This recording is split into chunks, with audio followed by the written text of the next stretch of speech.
Kalba šiandien eina apie Joną Krikštytoją, kaip girdėjot. Ir apie mus taip pat. Tai kur čia mes? Žiūrėkite, Jonas Krikštytojas, kaip girdėjote Evangelijoje, ką jis atėjo, kad paliudytų. Jis atėjo kaip liudytojas. O liudijimas jo yra koks? Jis liudija apie šviesą. Apie kokią šviesą Jonas Krikštytojas kalba arba liudija? Kas yra šviesa? Atsakymų iš tiesų turėtume daug. Bet turbūt vienas ir pagrindinis atsakymas yra, kad pagrindinis šviesos šaltinis yra saulė. Saulė. Jeigu nebūtų saulės, tai ko gero ir jokios kitos šviesos neegzistuotų ir taip pat mūsų nebūtų. Čia suprantami dalykai. Dėl to senovės žmogus priskyrė saulei dieviškumą. Kadangi suvokė labai aiškiai, kad be saulės negali gyventi, saulė Dievas. Tuo tarpu be abejonės tie, kurie gavo Dievo apreiškimą, tai aišku, jie suprato, kad saulė tai tik dangaus kūnas. Šviečia, dega, yra kaitri, tačiau ji nėra Dievas. Dievas sukūrė saulę. Taigi, įsivaizduojate, jeigu saulė mums taip reikalinga gyvenimui, tai Dievas yra daugiau negu saulė. Ir Dievas yra šviesa. Jono Evangelijoje visada šitas pasikartoja ir mes labai aiškiai suprantame, ką tai reiškia. Dievas yra šviesa.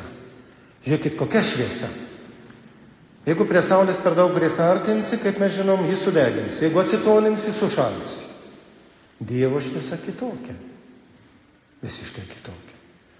Ir štai Jonas, jis liudija apie tą šviesą, kalba apie tą šviesą. Ir jūs labai gerai suprantat, tik tai tas, kuris Dievo šviesą yra regėjęs, prie jos prisilietęs, ją patyręs, jis apie ją gali kalbėti. Tik tas žmogus gali tai kalbėti. Ir kalbėjimas apie Dievą kaip šviesą, kaip esantį, egzistuojantį virš ir už visko ir daugiau negu saulė, yra surašytas šventame rašte. Ir visas tas šventasis raštas, kurį mes skaitom, jis yra tam tikrų žmonių, ypatingų žmonių liudijimas. Jie susidūrė su Dievu kaip šviesa, kuri nedegina ir nešaldo, bet šildo ir šviečia. Ir visą tai kalbėjo savo aplinkiniams. Ir be abejonės, kadangi jų tas kalbėjimas buvo, aišku, suprantamas ir priimtinas, tai jis yra ir užfiksuotas šventajame rašte. Tai yra Dievo kalbėjimas per tuos žmones. Čia taip pat ir Jonas, šiandien mes girdim, tą daro. Jis liudija arba kalba netiesiogiai apie Jėzų Kristų, apie Dievą, šviesą, kuris ateina į žemę ir apšviečia kiekvieną žmogų. Bet jūs pagalvokite, kas yra liudijimas? Šitas žodis liudijimas, aišku, šiais laikais yra dažnai vartojamas, jis turi paliudyti, jis turi kalbėti tai, ką patyrė, liudijimas. Mums jis atrodo toks labai gana paprastas dalykas, bet jis iš tiesų savo svorį arba reikšmę šitas žodis atskleidžia tik tai teisiniam procese. Ir ypatingai ano meto teismuose. Šiais laikais, aišku, teismai vadovaujasi ir kitais įrodymais. Yra aišku, mokslas pažengęs į priekį ir, aišku, jie gali nustatyti, kas ką padarė, naudodami įvairias kitas priemonės. Tuo tarpu anuo metu liudijimas buvo vienas iš esminių elementų. Ir dabar reikia liudytojo, kad mes galėtume patikėti, ar taip, ar tiesa, ar netiesa. Ir žiūrėkit, teismas tada ir priimdavo sprendimą, remdamasis liudytojais. Ir jeigu liudytojai buvo neteisingi, meluodavo, iš esmės žmogui grėsdavo ir mirties bausmė. Ir taip nutikdavo, ir tie nutikimai taip pat yra aprašyti šventajame rašte. Tai tas liudijimas buvo labai svarbus. Ir teismas padarydavo sprendimą remdamasis liudijimu arba liudijimais. Ir kada teismas padaro sprendimą, atšaukti nėra įmanoma. Labai sunkiai gali kreiptis į aukštesnį instanciją, tai bus vėlgi toliau, tas liudijimas jau turi savo svorį, jis negali būti panaikintas, jis yra. Tas pats vyko ir vyksta taip pat perteikiant tikėjimo tiesas. Liudijimas.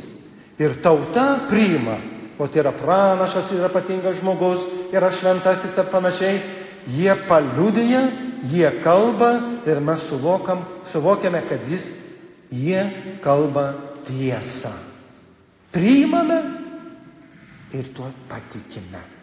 Nes mes, suprantat, ne kiekvienas galim taip susidurti su šviesa, su Dievu, tas patirtis ne kiekvienas galim turėti. Ir aišku, jeigu kalbama ne apie šventą raštą, apie ypatingus žmonės, tai čia savaime suprantama, jie yra mums autoritetai ir pagrindas mūsų tikėjimui, bet kasdienime mūsų gyvenime mes irgi taip pat kalbame ir liudijame ir dalyjamės įvairiomis tiesomis. Bet aš pradžioje jums pabrėžiau ką? Dievo šviesą. Jeigu mes užkursim laužą, bus ir kaitros, bus ir šviesos, bet kiek tai truks? Neilgai. Priklausys nuo laužo, bet neilgai. Saulė šviečia ilgiau, be abejonės.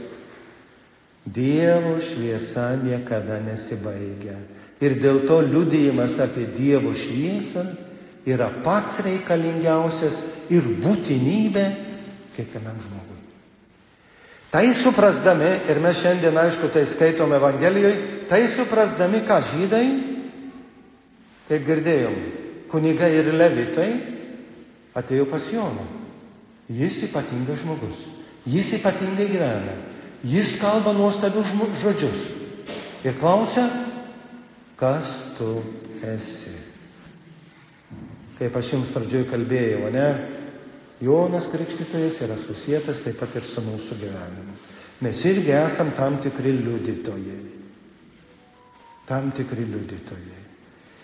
Ir suprantat, kiekvienas iš mūsų turi misiją. Tam tikrą misiją. Tam tikrą užduotį. Jūs turbūt esate tai atskleidę nuo pat mažų dienų. Kažkas yra tokio, kas tau yra reikšmingiausia. Ir jeigu jaunas žmogus tai supranta, jis suvokia ką? Savo tapatumą. Kad jis atėjo į šitą žemę nuveikti tą ir tą. Kartais su vyrais kai kuriais kalbu, sako, aš tai tikrai, sako, norėjau iš pat pradžių kurti šeimą, turėti vaikų ir viskas. Jis jau nuo pat mažų dienų jau jis buvo apsisprendęs gyventi taip, arba kitas pasirenka tokią darbą vienokią, jis turi pomėgį. Jo tapatumas yra toks. Ir aišku, kaip visada yra didelis uždavinys, svarbus uždavinys atskleisti, dėl to, kad jeigu tu darai ne tai, kam tu esi pašauktas, arba tu save pristatai ne tuo, kas tu esi, žlugimas, patys suprantate, ne? Jeigu jis negali to padaryti, o daro, nieko gero iš to neišeina. Jeigu jis nori būti mokslininkas, kažkoks ypatingas žmogus, o neturi tam gabumų ir nusiperka tą vietą vienokiu ar kitokiu būdu, įsispraudžia į tą vietą, vis tiek rezultato nėra.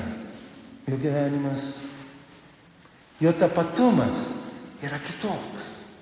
Ir dėl to šiandien, kada klausia Jono Krikštytojo, kas tu esi? Kas tu esi? Ir žiūrėkit, Jonas Krikštytojas iškart matydamas, kad jie galvoja apie jį, kad jis būsiąs tarsi Mesijas, pranašas, Elijas. Jis sako, aš nesu Kristus, aš nesu Mesijas. Nesu. Kaip mums nutinka? Kartais irgi žmonės sako, o, tu toks ir anoks, tu gali tą padaryti, tu ir tą gali padaryti, koks tu šaunuolis, norėdami įtikti ar panašiai, arba pataikaudami, ar kas nors dar norėdami suklaidinti. Ir mes turim sakyti, matydami savyje kas, aš nesu tas, ką tu sakai, nes mano tapatumas yra kitoks. Tai, kad tu man liepi daryti, aš negalėsiu padaryti, nes aš ne tam pašauktas. Aš nesu tas. Taigi, įsivaizduojat, kaip yra svarbu suprasti, kas tu esi. Nes kiti tau gali sakyti, tu esi tas, tas ir tas. Bet tai nebus tiesa. Kiekvienas žmogus turi suprasti, kas jis toks yra. Atskleisti savo tapatumą. Jau mums vyresniems, kas be ko, kada mes esame įžengę į gyvenimą, daugiau mažiau mes galim pasakyti, aš esu tas, ką ir darau. Suprantate, ne? Bet jaunesniems nėra taip ir paprasta. Taigi Jonas atsako, aš nesu Mesijas. Tai toliau tęsia. Gal tu Elijas? Ne. Gal tu pranašas? Ne. Ką reiškia pranašas? Pranašas reiškia Mozė, kaip jau iškeliavo iš šio pasaulio, sako, Dievas jums siūs panašų pranašą, kaip ir aš. Kurgi Jonas Krikštytojas, jam iki Mozės. Ir jis, aišku, turi drąsos prisipažinti, kad jis ne pranašas. Jis nėra toks kaip Mozė. Jis nėra, pasiųstas tęsti Mozės darbo. Jis turi savo misiją. Ir toliau mato, kad jis sako, ne. Tai kasgi galiausiai tu esi, sako žydai, klausia jo, kas galiausiai tu esi? Ir jis pasako, aš esu tyruose šaukiančiojo balsas, taisykite viešpačių kelią. Taip kalba pranašas Izaijas, kaip girdėjom, pabrėžiant Jono Krikštytojo atsakymę. Taigi, šventas raštas, Izaijas pranašavo apie mane, kad aš būsiu tas ir tas. Tokia mano misija. Kalbėti apie ateinantį Kristų, kuris yra šviesa, kuris yra Dievas, kuris išgelbės kiekvieną žmogų. Tokia mano yra misija. Štai Jono Krikštytojo, tarkim, šiandien mums yra pateiktas pašaukimas. Pašaukimas. Ypatingo žmogaus.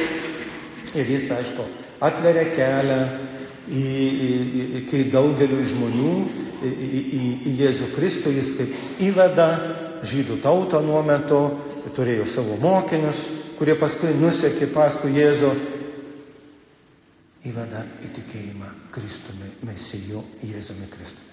Taigi ir mes esam jau Advento iš esmės bemaž pabaigoj, laukiame ko? Jėzaus užgimstančio. Kas be ko, jis užgimė jau seniai, bet mūsų gyvenimuose, mūsų širdyse galbūt nepakankamai.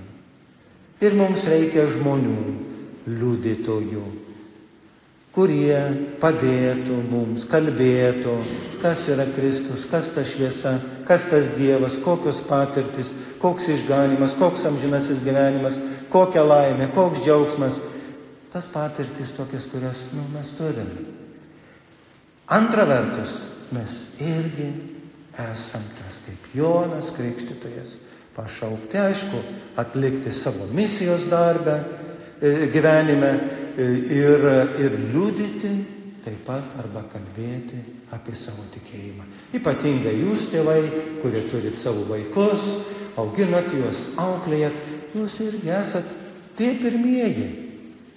Ir kartais, ko gero, netgi patys pagrindiniai liudytojai tikėjimo dalykuose savo vaikams. Arba jūs seneliai, kurie turite anūkus jau, jūs irgi esat didžiulį pagalbą savo vaikams arba anūkui tėvams, liudijant ir kalbant apie tikėjimą. Esat tarsi tie Jonas Krikštytojas. Jonas Krikštytojas, kuris nebijo liudyti, nebijo kalbėti, nebijo dalintis tuo tikėjimu. Ir kiek jūsų liudijimas bus tikras, tiek jūsų vaikai arba aplink esantys žmonės arba anūkai sakys, Matai, mano tėtis, mano mama, mano senelė, kalbėjo tą ir tą. Jums kartais atrodo, kad jūs pasakot vieną ar kitą dalyką ir vaikai jūsų nekreipia dėmesio, atmeta jūsų pozicijas ir panašiai. Gali būti, kokiam amžiui jie yra, priklauso nuo to, bet jūs patys žinot. Mes atsiminam visi, kaip tėvai kalbėjo, kaip tėvai elgėsi, kaip tėvai buvo į bažnyčią ir į tikėjimą, kaip vertino. Mes atsimenam. Ir tai įspaudė mums žymę. Dabar esate jūs, kurie įspausit žymę kitiems žmonėms.